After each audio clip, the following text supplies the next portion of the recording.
Biden-Harris administration 500th briefing. Yay. I know you guys are excited. And then from now until the end of our term, we will do 500 more. I'm just kidding. Can you imagine? Anyway, guys, all kidding aside. So we've shared a lot of moments together and important exchanges. We are proud to be a White House that understands the importance of the role you all play. As President Biden has said, a free press is a pillar of our democracy. And so really happy to do this exercise with you almost every day from here, from this podium behind this lectern.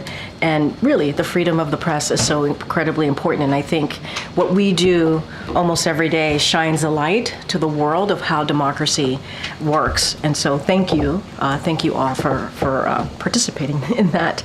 And we appreciate the journalistic work that you all do.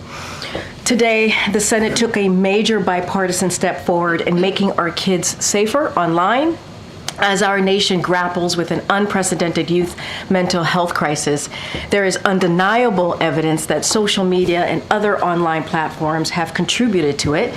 As the president said today in his statement, our children are subjected to a wild west online with virtually no limits of regulation, and it's past time to address that. It's exactly why he has made tackling the mental health crisis a key priority of this unity agenda for the nation. It's an issue that cuts across politics and affects red states and blue states, and it's why the administration has invested historic resources, launched new tools to ensure people can get the help they need, and has consistently called on Congress to work together in a bipartisan way on solutions. This bill does what the president called for in his first State of the Union address. It strengthens privacy protections, bans targeted advertising to children, and demands tech companies stop collecting personal data on our children. As the president said, our kids have been waiting too long for the safety and privacy protections they deserve and which this bill provides. And he is pleased with the overwhelming bipartisan vote in the Senate and encourages the House to send this bill to his desk for his signature without delay. We continue to pray for the thousands of Americans under mandatory evacuations orders as wildfires continues to devastate communities across the western United States. The president has been briefed on the fires, including the Park Fire in California and the fires in Oregon. As of July 30th, over 7,000 federal personnel from the U.S. Forest Service and the Department of the Interior are on the ground across California and the Pacific Northwest, helping fight the blaze and keep people safe, including more than 620 personnel assigned to both the Park and Laurel fires in California. Numerous firefighting air tankers are flying fire suppression missions as conditions allow, and the Department of Defense has mobilized 4 of its C-130 modular airborne firefighting systems to support fire suppression efforts. DoD has also begun training National Guard troops should they be requested by governors to assist with fire suppression. And they are supporting California State National Guard operators' early and rapid detection of new fire starts. Additionally, FEMA has issued several fire management assistant grants to help reimburse states for firefighting costs. As always, we stand ready to provide further support as needed. Today, the 59th anniversary of Medicare and Medicaid, 2 programs that have given tens of millions of Americans the security and dignity of affordable health care coverage. Nearly 140 million Americans benefit from these programs, yet still Republicans in Congress have proposed budget cuts and slashes to these critical programs and endorse extreme policies of Project 2025 that would slash Medicaid funding and cut Medicare benefits like the president's Medicare drug price negotiation program. The contrast is clear. The Biden-Harris administration is committed to protecting and strengthening these programs, like making sure children and pregnant women covered by Medicaid have coverage for a full year. And we are committed to making health care more affordable and accessible for all, including the 1 million people newly covered under the ACA's Medicaid expansion since the president and vice president took over. Now think about the Inflation Reduction Act and what that does. It allows Medicare to negotiate lower prices on prescription drugs, caps out-of-pocket drug costs at $2,000 per year, saving Medicare beneficiaries thousands of dollars annually, and provides Medicaid and Medicare beneficiaries with free vaccines. And under President Biden and Vice President Harris, more people have health insurance than ever before. So today, we recognize the anniversary of Medicare and Medicaid. We affirm our commitment to build on this program, protect access to these programs from Republican elected officials, extreme attacks. With that, I appreciate your patience. Colleen, what time did you get home last night? 1:45. Okay. All right. Let's do this. It's been a rough morning. And Matt, too. I see Matt back there. And too. So can you give us an update on where the U.S. stands on the Venezuela elections? In particular, I know the president is speaking with President Lula of Brazil later, but just wondering if there's any progress on how the U.S. is trying to decide, what to do. So a couple of things. I believed right before I walked out, a statement from the National Security Council spokes went out. So certainly refer you to that. But just to give you a little bit of what was in that statement. Obviously, the U.S. has been closely monitoring Venezuela's presidential election that took place on Sunday and the subsequent announcements by Venezuela's National Electoral Council. First, let me say that the U.S. applauds the Venezuelan people for their courage and commitment to democracy by participating in this election in the face of repression and adversity. So we continue to call on Venezuela's electoral authorities to release full, transparent, and detailed voting results, including by polling stations as well. This is especially critical given that there are clear signs that the election results announced by the Venezuela's National Electoral Council do not reflect the will of the Venezuelan people as it was expressed at the ballot box on July 28th. We are also reviewing other electoral data shared by civil society organizations and the reports of international election monitors. The United States stands on the side of the democratic aspirations of the Venezuelan people, including supporting their right to express their views freely and without reprisal. So that is where we stand. And again, we're just going to not get ahead of that, but we've been very clear about the election results. Can you help us understand a little bit about what the president was talking about last night? He was asked when he'd go campaign for Vice President Harris, and he said, well, I did today. I was wondering if there was yesterday, was there a campaign element to yesterday? Was he sort of talking broadly? I just wondered if you could help us. So, as you know, the president gave a little. Is this when we came back at 1:15 a.m. and 1:15 a.m. on the South Lawn? The president took a couple of your colleagues' questions. I think he was. I did not ask him about that particular answer. My guess is he was speaking more broadly. Look. At the end of the day, I'm not going to speak for the campaign, not going to speak to the president's campaigning schedule. That is something for the campaign to speak to. But they are partners in this administration, the president and the vice president. As you know, we announced SCOTUS reform at LBJ Library just yesterday in Austin, and that was an important moment. That was an important moment to talk about where we are today. And the president met the moment talking about how no one is above the law here and how important the rule of law. I just started the top of the briefing talking about how it's so important to have the freedom of the press, right? And how we've had this is the 500th briefing. It is also important for our democracy.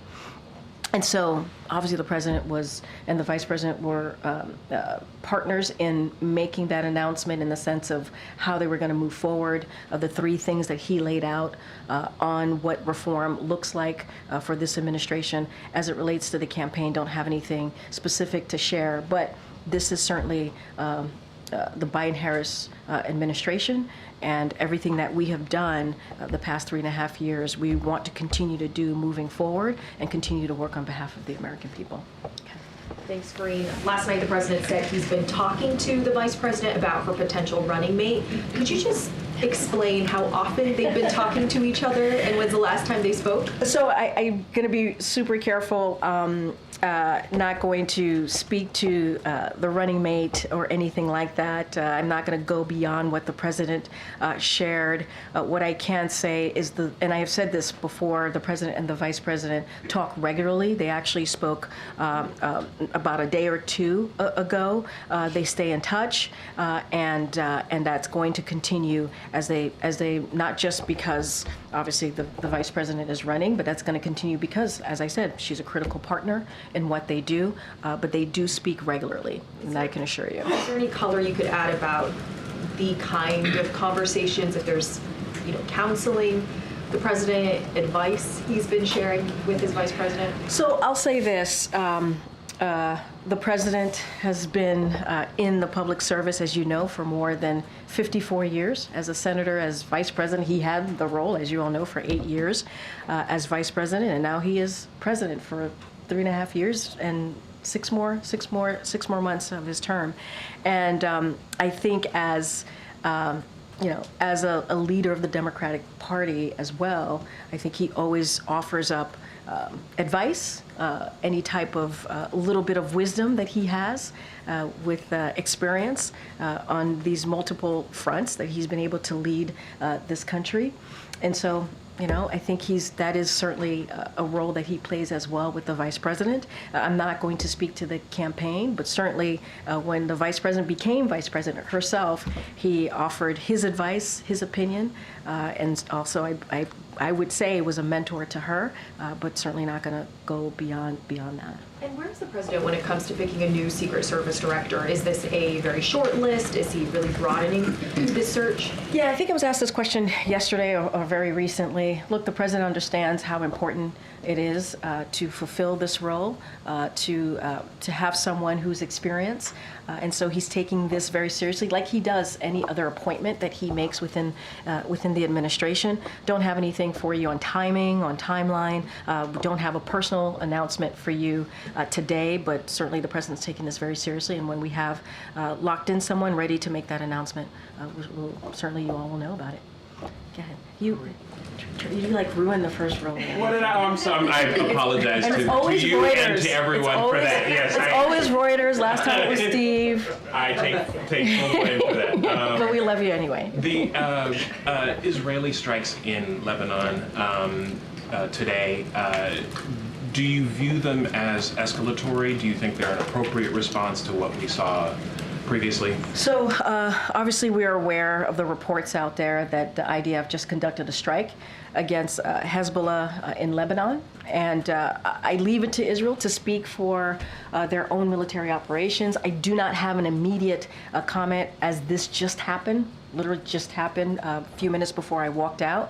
So I'm going to leave Israel to certainly IDF, as they have been doing, to respond to this, and just don't have an immediate comment at this time. And then just to follow up on Colleen's question earlier, the Lula call today, is there... I'm sorry, Marlene, I didn't touch on that. Is there any expectation that there's going to be some prep as far as sanctions are concerned, or what is the Venezuela content of that? Oh, okay. So let me just say, and I think we shared this with all of you, that the president was going to be speaking with the president of Brazil, and so they're going to discuss a number of issues. And like we normally do, we will certainly have a readout for all of you. So look, we are. As it relates to Venezuela, we are obviously in the process of evaluating the Maduro and his representatives due next, and we will respond accordingly. And so while I have nothing to announce today as it relates to sanctions or moving forward, we will continue to assess our calibrated sanctions policy towards Venezuela in light of overall U.S. interest, the actions and non-actions that are taken by Maduro and his representatives, and the overall direction of our broader U.S. Bilateral engagement with Venezuela. And so, again, don't want to get ahead of where we are at this time. Go ahead, Dan. Thanks, Karine. Just going back to Israel, if I may, Kirby said yesterday that fears of an all-out war between Israel and Hezbollah were exaggerated. Is that still the White House's assessment after today's strike? So we do not believe that an all-out war is inevitable. That is not something that we believe, and we believe that it can still be avoided. This is a president, you've watched him the last 3.5 years, he believes in diplomacy, diplomatic solutions, especially as we're talking in this moment along the blue line. That is true as well. And so, and that will end these attacks if we have some diplomatic kind of solution from Hezbollah once and for all, and allow Israel and Lebanese citizens on both sides of the border to return to their homes and live in safety. And that's what we want to see. So that's what we believe. There's a diplomatic solution here, and that's what we're trying to get to. Will the White House be reaching out again to Israel in the wake of this strike to...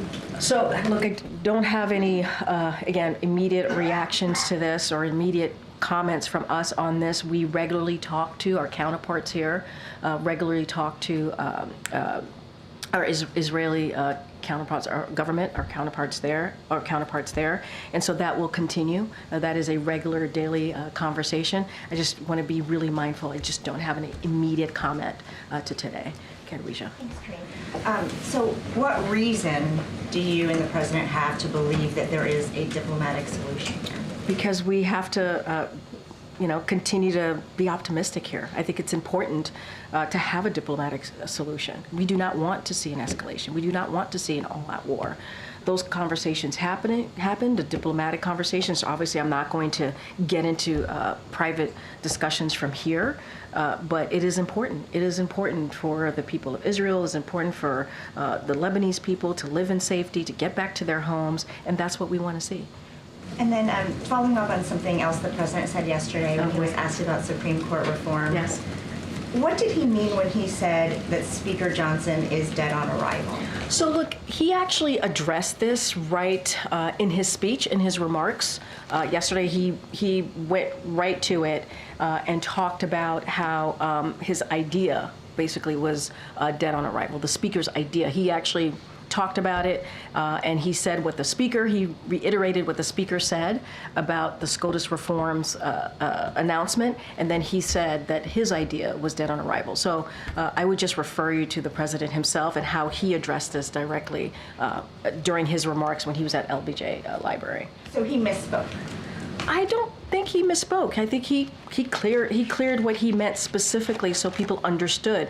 I would not say he misspoke. I think initially when he said, "I think that's what he is." Look, let's be very clear. He spoke while he landed, after we landed, getting off the Air Force One, and he gets shouted questions, and he responded. He just wanted to be really clear what he meant by dead on arrival.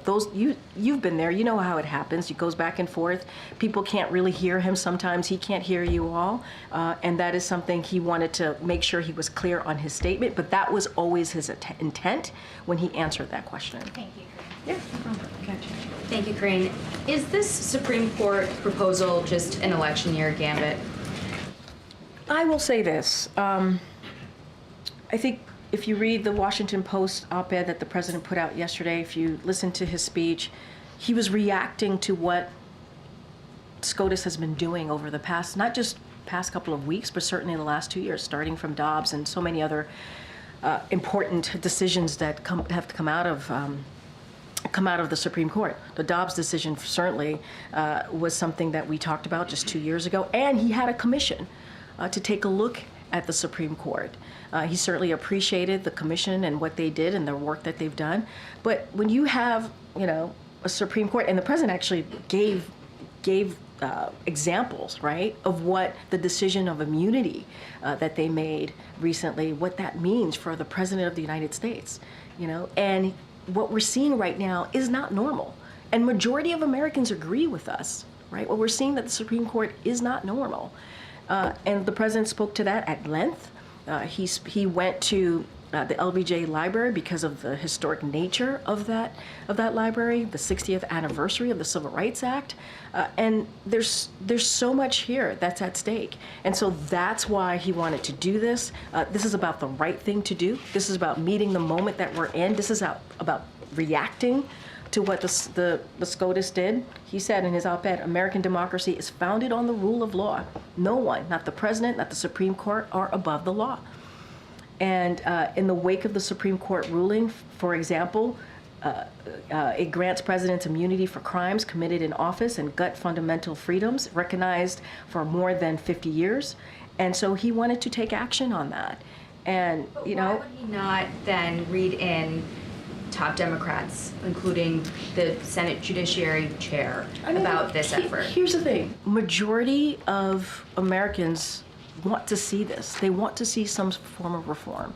And the president is certainly want to make sure that he is aware we're majority of Americans. I will say, and I talked about this a little bit yesterday when we were in a gaggle, a range of conservative legal experts and Republican elected officials have voiced support, for example, term limits, which was part of what the president laid out yesterday. For example, last year, a bipartisan group of legal experts, including retired judges and Charles Fried, Ronald Reagan's Solicitor General, endorsed term limits for the Supreme Court. Stephen Calabrese, the chairman of the Federalist Society, who served in the administrations of Presidents Reagan and George H.W. Bush, he also endorsed term limits. You had Marco Rubio, a senator right now, right, a current senator, endorse this as well, along with other congressional Republicans. So there is bipartisan support for this. I'm trying to understand how we got to this in the last week, because you brought up the president's commission.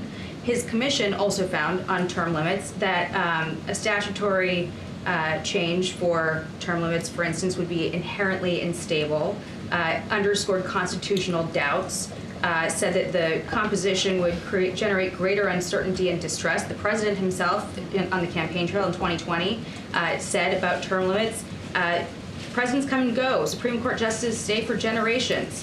I'm not trying to change that at all. It was 2 different days he spoke to this. So how did we get there? First of all, he appreciates the commission, appreciates the work that they've done. Their job was to give the president some thoughts and ideas, and obviously the president makes the final decision on how he wants to move forward. We have to look at what the Supreme Courts have done.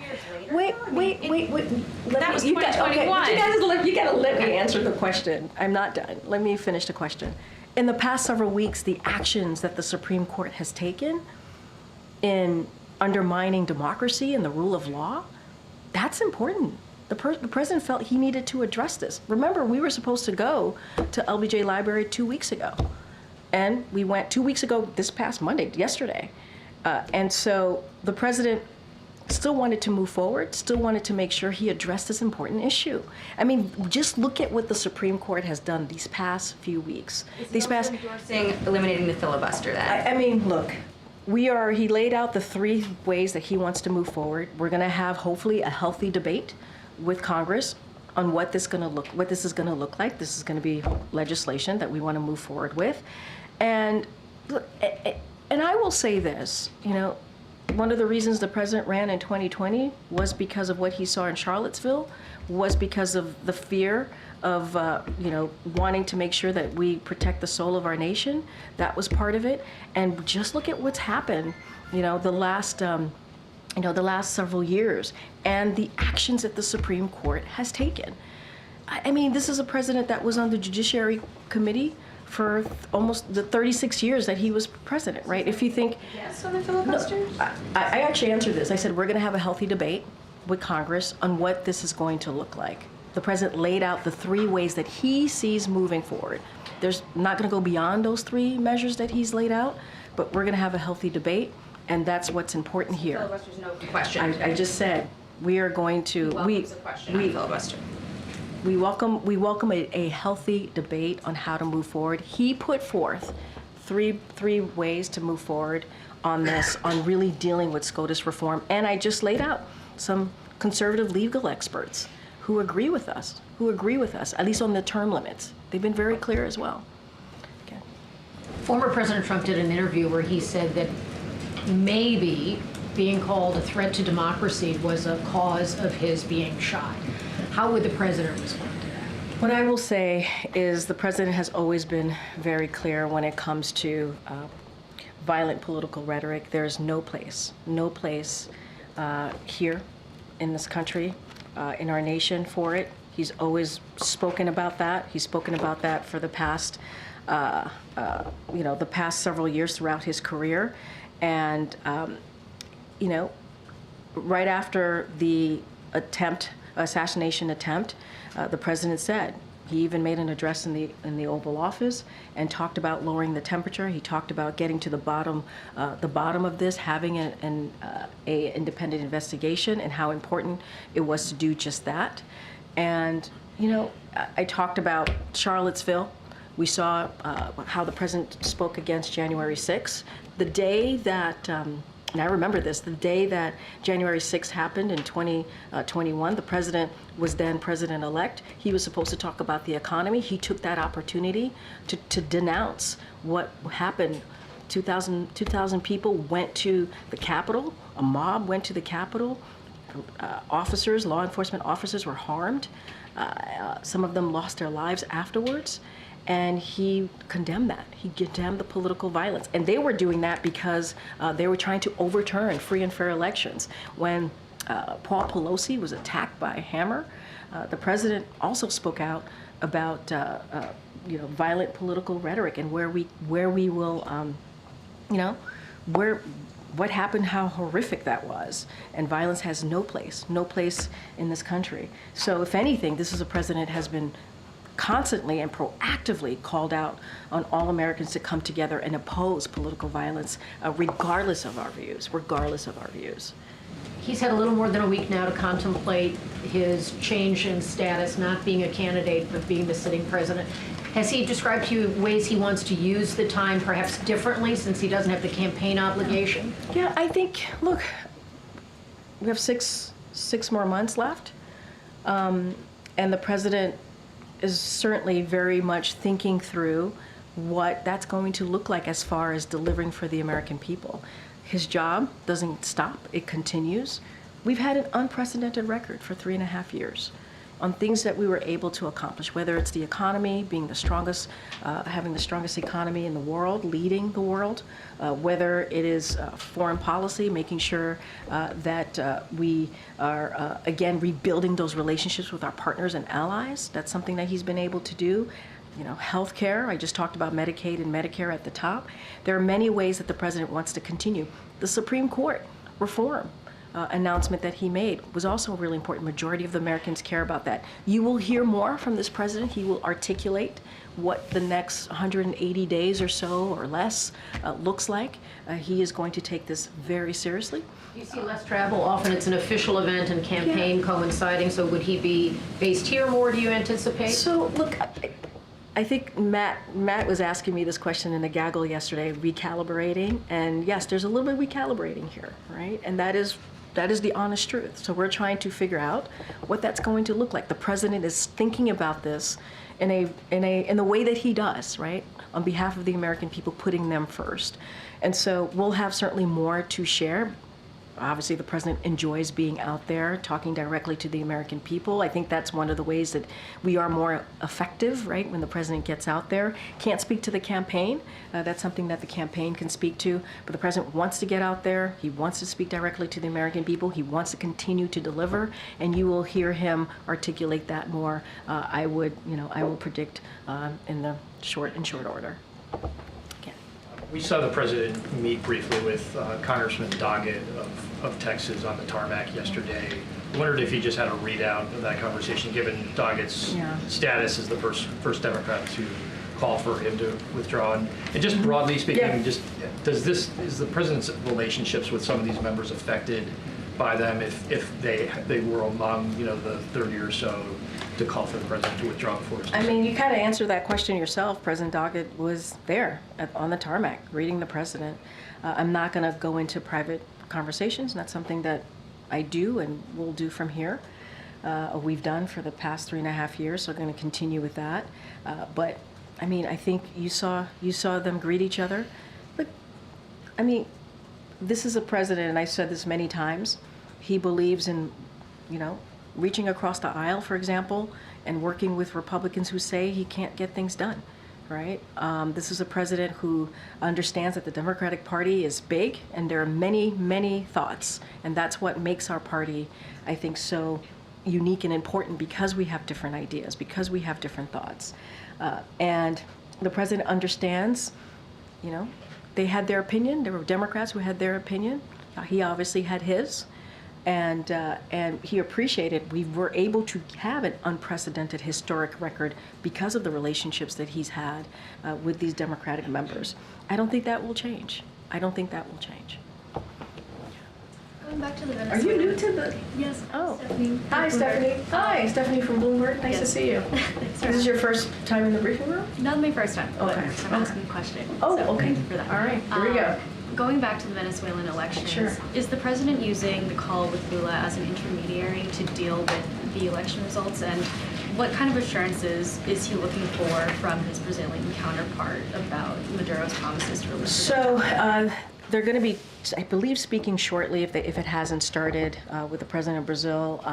They're going to talk about a wide range of issues. Obviously, we'll have a readout. Don't want to get ahead of that conversation, ahead of that call. I think I have said before, and we have said here, that the world is watching.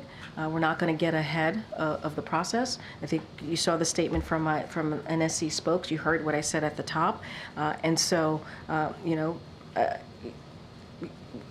and I'll add, other leaders across the country has also called on a full and detailed tabulation votes to be released, and so we've expressed our concerns and not going to get ahead of the readout that's going to come out from the president after his conversation with the president of Brazil. But the world is watching, certainly. Does the administration have a reaction to the arrest of Venezuelan opposition figures? Look, I'll say this: any political repression or violence against protesters or the opposition is obviously unacceptable. The United States supports the democratic aspirations of the Venezuelan people and their right to express their views freely and without reprisal. And so that's where I'll leave it there. Get April. Oh, yeah. I know, the mask threw me off. Moving on. Yes.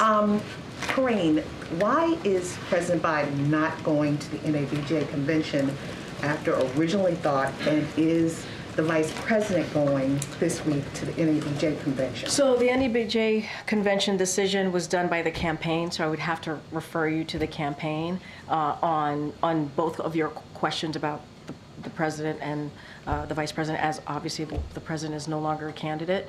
So I'm assuming that played a role into it. As far as the vice president, you would have to ask the campaign about her. This is something typically during an election year that presidential candidates do take part of. Is this something that is overshadowed because of recent controversies? I mean, is the White House paying attention to the recent controversy about Donald Trump going there tomorrow? And what, if you can tell us?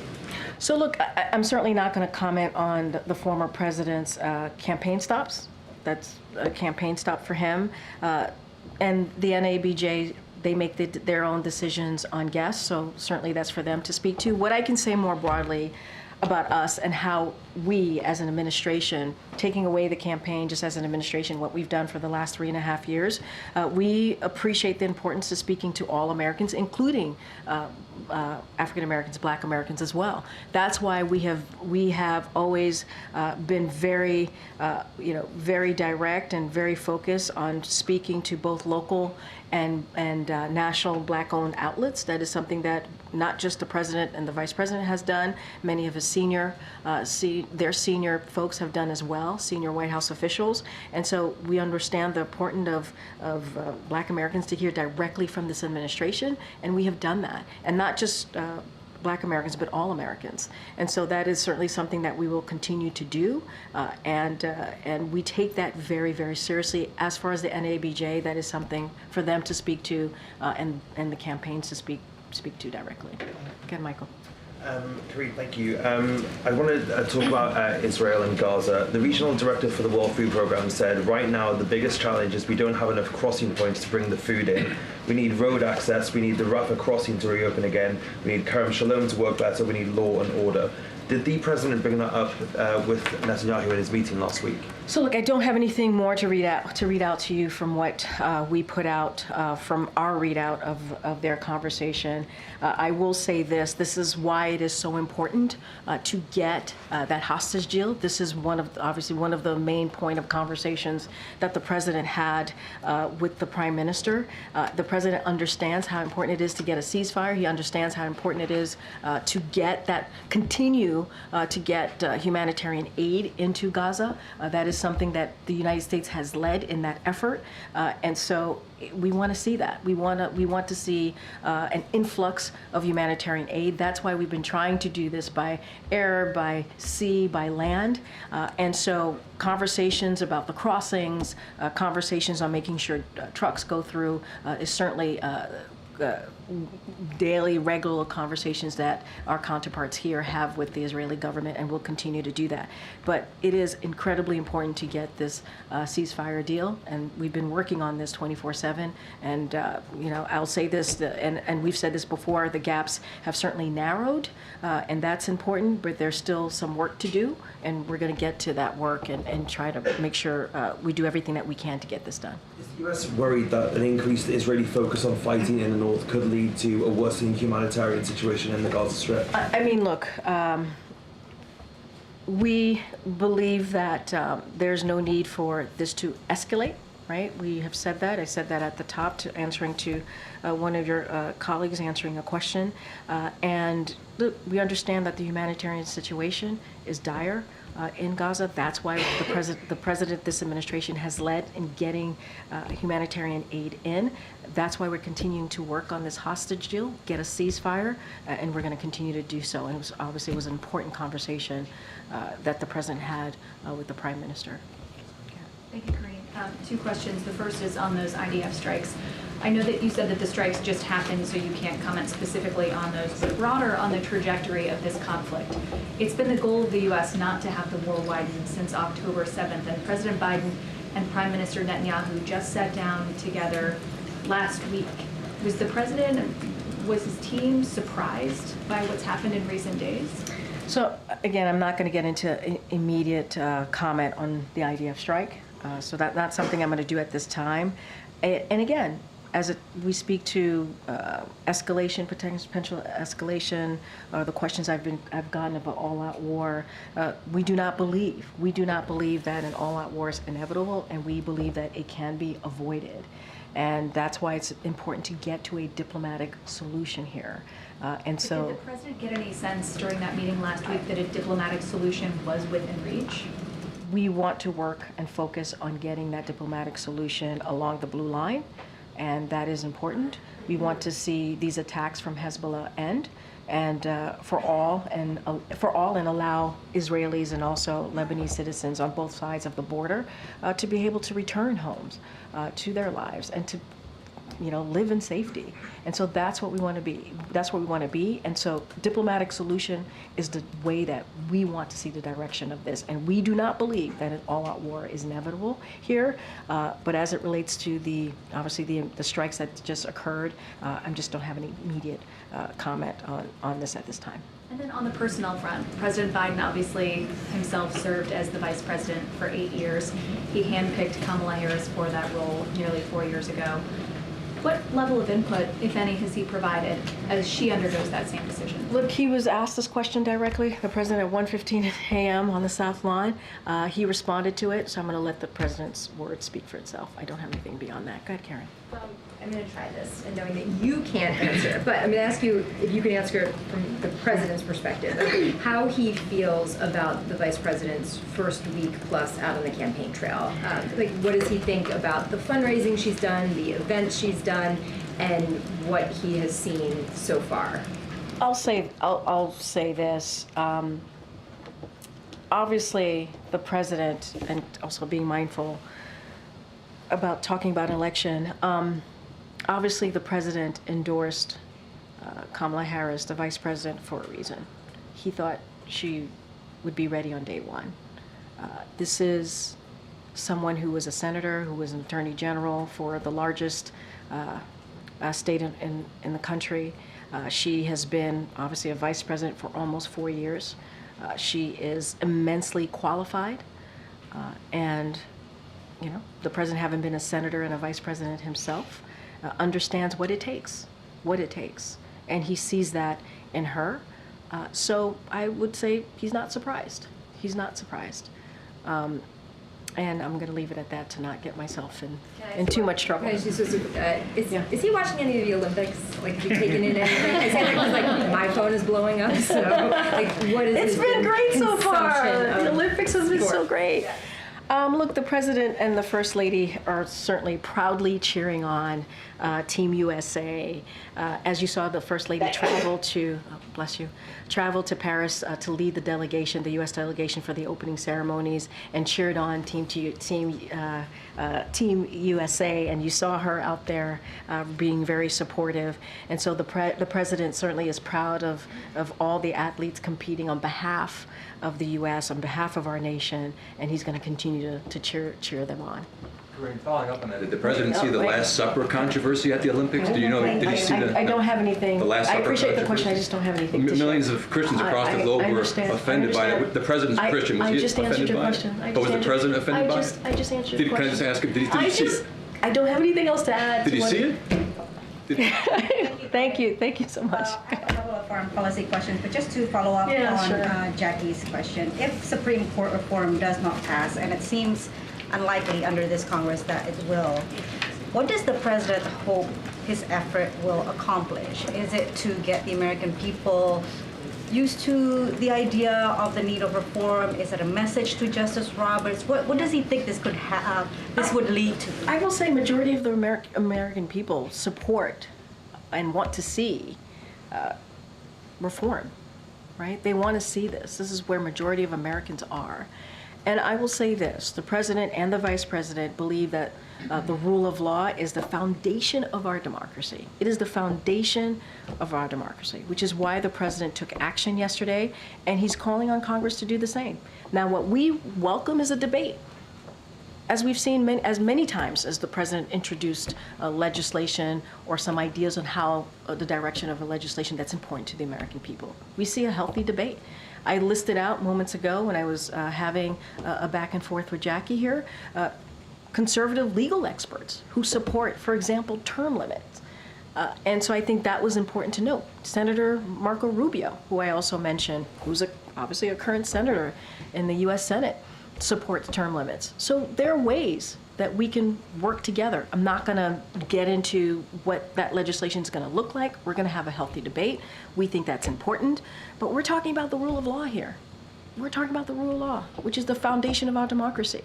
The president is going to say something. The president is going to make sure that is protected, as he has done. That is one of the reasons he decided to run.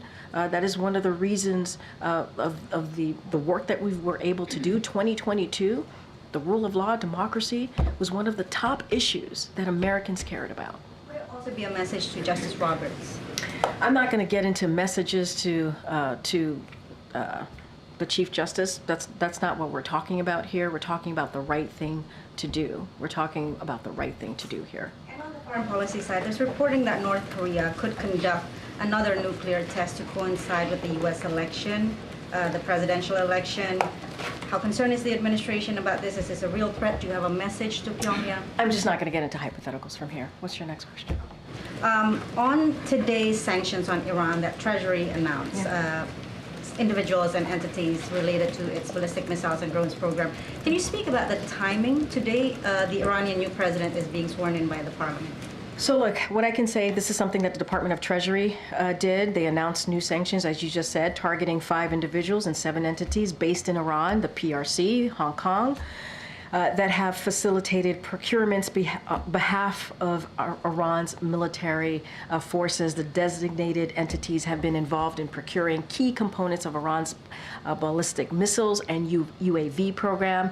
These sanctions are part of, you've heard us talk about sanctions before, especially in the last 3.5 years. They're part of our ongoing efforts to counter Iran's destabilizing activities, including its arming of proxies in the Middle East and its enabling of Russia's war in Ukraine. You've heard talk about this.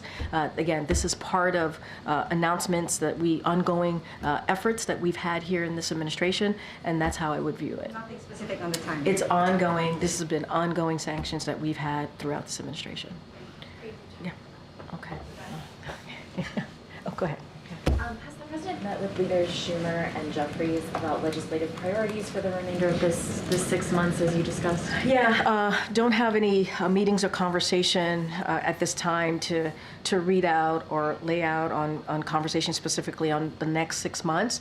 But again, this is something that the president's taken very seriously. He wants to continue to deliver on behalf of the American people. That's what you're going to see him do in the next 6 months. He will articulate this on what this is going to look like specifically, what he's going to focus on. And I think what you saw yesterday was a clear indicator of that. He'll be giving remarks at some point, sort of articulating the vision for the next 6 months. Any timeline on when that might I don't have happen? any timeline. I said he will articulate that. We'll see what that looks like. But look, he wants to certainly, and I think this is a little bit of Kelly O's question to me, he certainly wants to get out there. He wants to continue to talk directly to the American people. And again, just bringing in my friend Matt Visor here, there is a recollaboration here. We're trying to see what that looks like, what that's going to look like, what he wants to focus on. And so just, give us a second. We have a lot to focus on. But I would also say, there's these historic pieces of legislation, whether it's the bipartisan infrastructure legislation. As we know, there are thousands of projects out there that we want to make sure that gets implemented. There's the Inflation Reduction Act. There's Medicare, who continues to negotiate with Big Pharma. We want to make sure that on medication, on drugs that are important, making sure that the prices go down. We're going to continue to do that. There's the Chips and Science Act, where that's going to bring investments into this country. We want to see those big pieces of legislation that obviously are now laws, acts that we want to see implemented. And so that's always been a priority of this president, and so that's certainly going to continue to be so. I know I keep. I just like the second time. I know. I conjured you up to ask a question. I've called your name out many times today. Since we're watching that recalibration in real time, that's the word of the week. Do you have a sense on what the president is doing today, like what his schedule is like today, or for the remainder of the week? And I appreciate that question. I have something to share with all of you, and I said he's going to continue. The president's going to continue to work for the American people day in, day out. That does not change. It is extremely important to him to continue building on his accomplishments and finish the job. You saw him on the road yesterday for over 12 hours in Texas, and he spoke with reporters. I've been mentioning many times during this briefing at 1:15 in the morning, taking some questions. Look, he has a call with the president of Brazil today, which will have a readout, as I mentioned, a completed readout once we are done. Once he's done having that conversation, the president will receive his regular presidential daily briefing. He's going to do that this afternoon and meet with his national security team. And tomorrow, the president will be briefed on the implementation of important provisions of the Inflation Reduction Act, and we will actually have more to come on that, so stay tuned. We'll have more on that later today. He will also receive a briefing from senior officials on the administration's new actions on ongoing work to crack down on drug trafficking, traffickers smuggling deadly drugs, including fentanyl, into the United States, and efforts to beat the global opioid epidemic. And I should have mentioned this before, as when I was asking about the vice president. He will indeed see the vice president tomorrow. He will have lunch with her tomorrow, as they regularly do. As I said, they stay in regular contact as she is a critical partner for him in how he moves forward in this administration. All right. Okay. Go ahead. Thanks, Karine. So the national debt crossed $35 trillion for the first time ever. The amount being added to the debt seems to be. We talked with Fitch, and they told us that the credit rating agency, and they told us that large fiscal deficits and increasing debt burden were key factors to the downgrade that the U.S. had last year. Is the president worried about another downgrade because our spending is more than the money we're taking in? Yeah, so let me just tick off a couple of things, if I may, and want to be super clear about this. The president signed a $1 trillion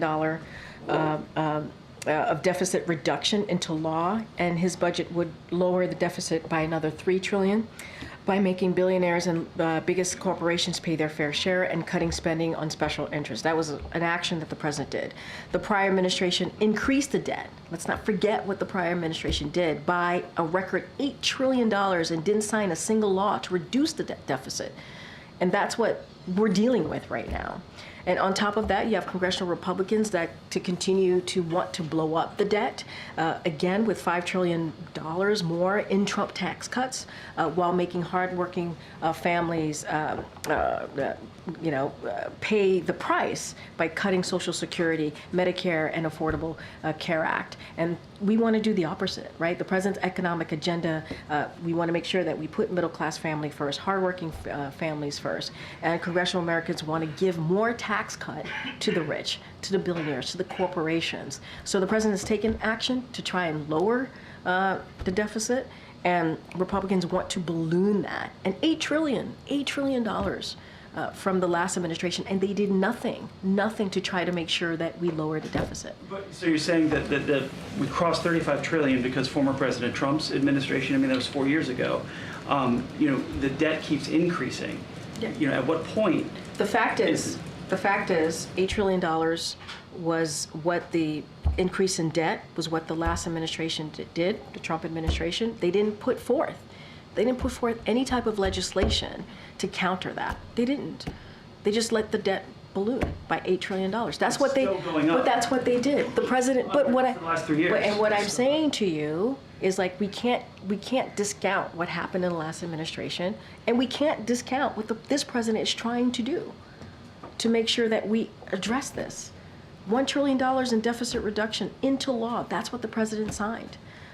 And that would lower the deficit by another $3 trillion by making billionaires and the biggest corporations pay their fair share.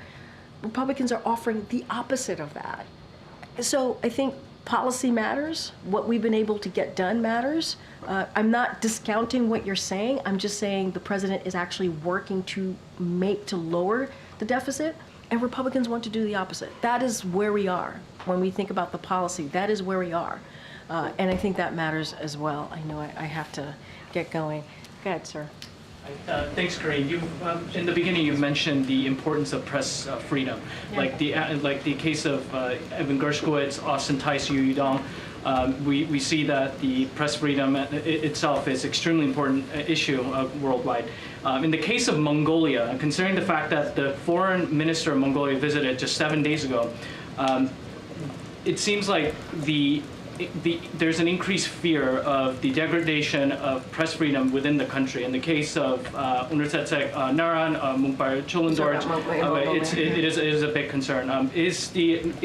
With the increase of U.S.-Mongolia relations in the upcoming future, is the issue of press freedom going to be mentioned a lot more into the conversation? And then also at the same time, given the fact that it seems the Kremlin or Beijing influence has reached into the country, would this be a point of concern for the Biden administration? I think the last point, certainly we've spoken to that at length about certainly our concerns. Look, when it comes to the freedom of the press, this is something that the president is never afraid to talk about with any world leaders or leaders more broadly. And that is something that he has done. He's had those conversations. He certainly has said it publicly, and what he says publicly, he certainly says privately. Not going to get into specifics of conversations of that particular relationship, but he understands. He understands the importance of the freedom of the press. It is important to have that. It is part of our democracy. We've been talking, kind of the theme of this briefing has been democracy, right? And being able to lead on that. As a country, and that's what we've been doing here, and we're going to continue to do that. And again, he's going to have those conversations. He's going to say what we're saying publicly, certainly privately as well. All right, guys, I'll see you tomorrow. Thank you, everyone. Thank you.